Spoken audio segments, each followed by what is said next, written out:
नमस्कार दोस्तों, मैं हूं श्रीधर राव। आप देख रहे हैं नेताजी डॉट लाइव।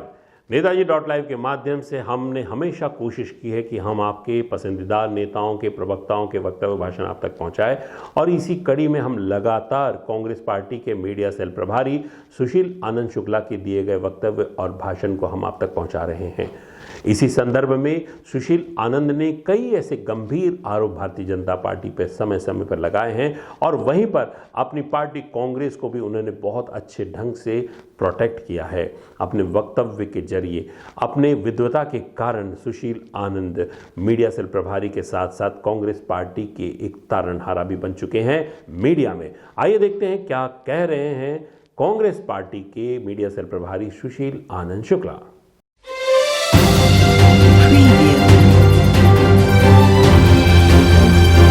देखिए, सुनील सोनी को अध्ययन करना चाहिए। वो एक्सीडेंटल सांसद है, धोखे से सांसद बने हैं। उन्हें अध्ययन करना चाहिए कि केंद्र सरकार के मोदी जी ने जो वादा किया था, 5 प्रमुख वादे को यह ध्यान रख दिया जाए।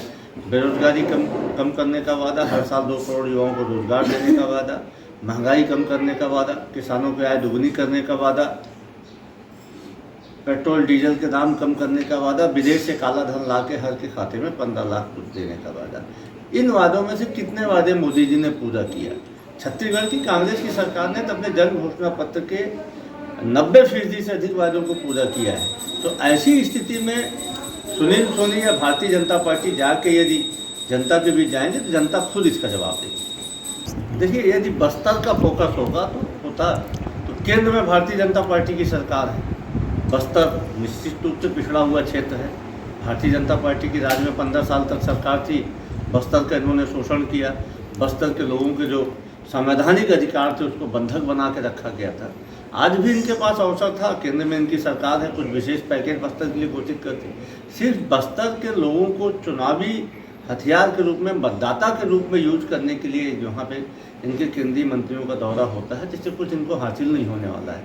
पहले तो भारतीय जनता पार्टी को बस्तर की जनता से पिछले 15 साल के द्वारा किए गए दुशासन, वादाखिलाफी और शोषण, आतंक के लिए माफ़ी मांगना चाहिए। उसके बाद ही बस्तर में भारतीय जनता पार्टी की कोई भी संभावना नहीं है।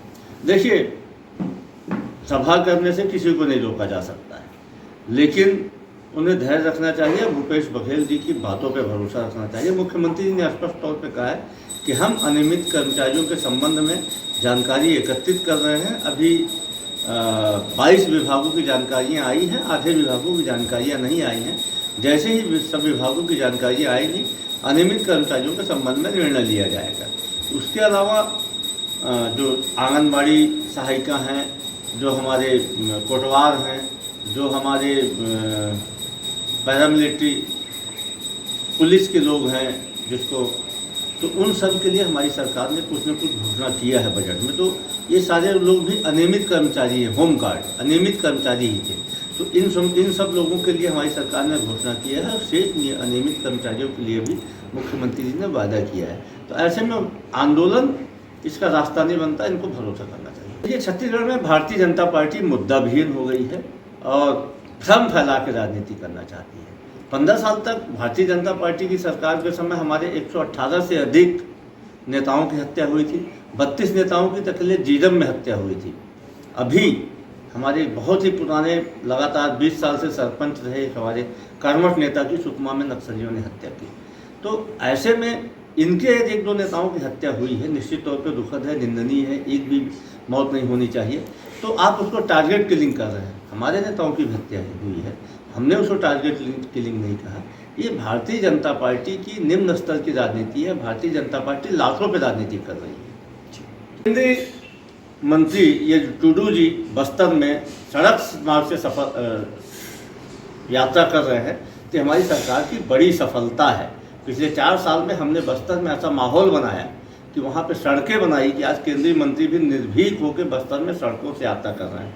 हमने वहाँ पे ऐसा माहौल दिया, वहाँ पे बस्तर में जो शांति का वातावरण पैदा किया कि अपनी सुरक्षा की परवाह किए बिना आज केंद्रीय मंत्री बस्तर में निकल रहे हैं, लोगों के बीच जा रहे हैं, सड़क मार्ग से जा रहे हैं। इसके पहले क्या होता था, जब भारतीय जनता पार्टी की सरकार थी, कोई भी केंद्रीय मंत्री साहस नहीं करता था कि हेलीकॉप्टर के नीचे बस्तर में जाए। तो ये भूपेश बघेल की बड़ी सफलता है। हमने बस्तर को विकास और शांति दोनों की बहाली की। आपने देखा अपने शब्दों के जरिए, अपने वक्तव्यों के जरिए सुशील आनंद शुक्ला क्या कह रहे थे। हमारे इस चैनल में इसी तरह बने रहने के लिए हमारे इस चैनल को लाइक करें, शेयर करें, सब्सक्राइब करें। नमस्कार।